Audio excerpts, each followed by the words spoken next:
अंतर्राष्ट्रीय पर्यटक स्थल बोधगया में भगवान बुद्ध की 2569वीं बुद्ध जयंती मनाई गई, जहां कार्यक्रम में देश विदेश के हजारों बौद्ध श्रद्धालु शामिल हुए। इस दौरान 80 फीट स्थित विशाल बुद्ध मूर्ति से भव्य शोभा यात्रा निकाली गई, जिसमें विश्व के कई देशों के हजारों की संख्या में बौद्ध श्रद्धालु शामिल हुए।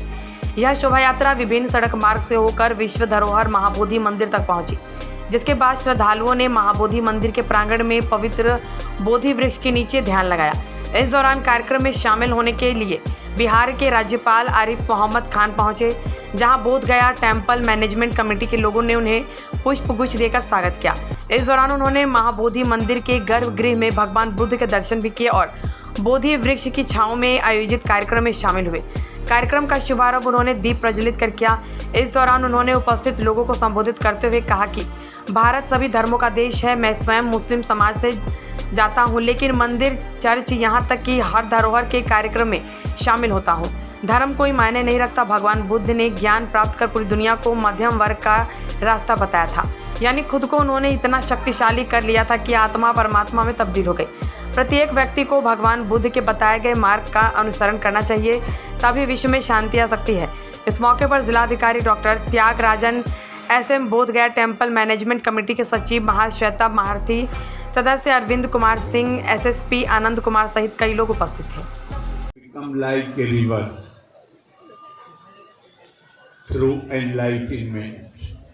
एक गांव से को जा रहे थे, रास्ते में जो गांव पड़ता था उन्होंने गालियां दी, बहुत बुरा भला कहा।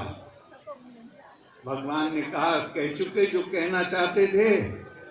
उन्होंने कहा, लेकिन तुमने तो कोई जवाब नहीं दिया।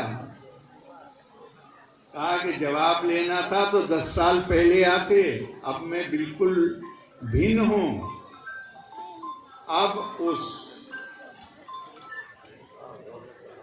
अब बुद्धा हैं, एनलाइटनमेंट।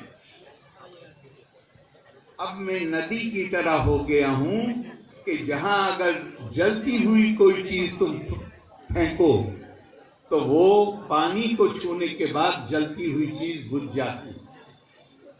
अब मैं दूसरों को, अब ये संभव नहीं है कि दूसरे ये तय कर सकें कि मैं क्या करूंगा। मुझे जो करना है वो मैं खुद निश्चय करूंगा।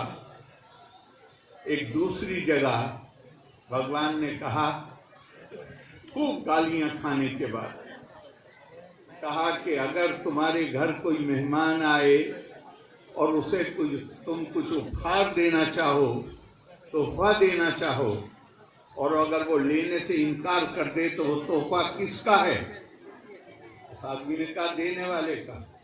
उन्होंने कहा, तुमने जो कुछ मुझे दिया है मैं उसे लेने से इनकार करता हूं।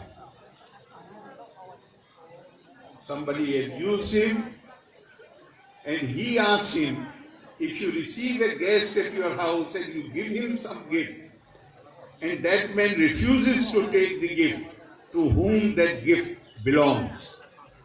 The man said, it belongs to the giver. He said, likewise, I refuse to take what you have given me. I was born in a Muslim family.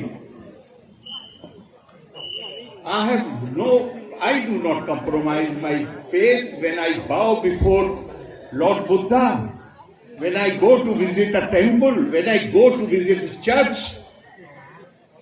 This is our Indian heritage. And what is the Indian heritage? आकाशात् पतितं तोयं यथा गच्छति सागरम, सर्वदेवा नमस्कारा केशवम प्रीति गच्छति। These names are not really. Buddha is not a name. Buddha is a state of enlightenment. जिसने प्रज्ञा प्राप्त कर ली, जिसे जहां दूसरी जो प्रज्ञा की परंपरा है उसमें कहें आत्मज्ञान या ब्रह्म ज्ञान, बुद्धिस्ट परंपरा में कहें कि जहां आत्मा इतनी शक्तिशाली हो गई कि वो परमात्मा बन गए.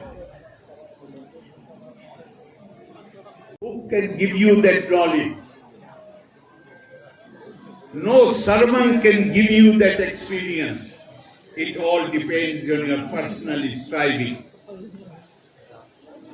I consider myself so fortunate that I am sitting here in the company of Venerable Somdek Sanghraja of Thailand and Venerable Upasika, first form of Thailand, and I would like to compliment the commissioner of both of this division, the district magistrate, the superintendent of police, and all officials for helping in conducting this program so beautifully and so well.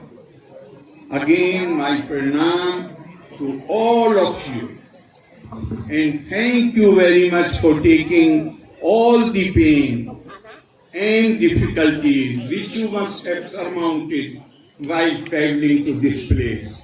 If you have felt, experienced any inconvenience here, I apologize to you, but we have done, our officers have done whatever best they could do, and if you let us know your experiences in future, we shall try to improve whatever we have done this year. Loka samasta sukhino bhavantu.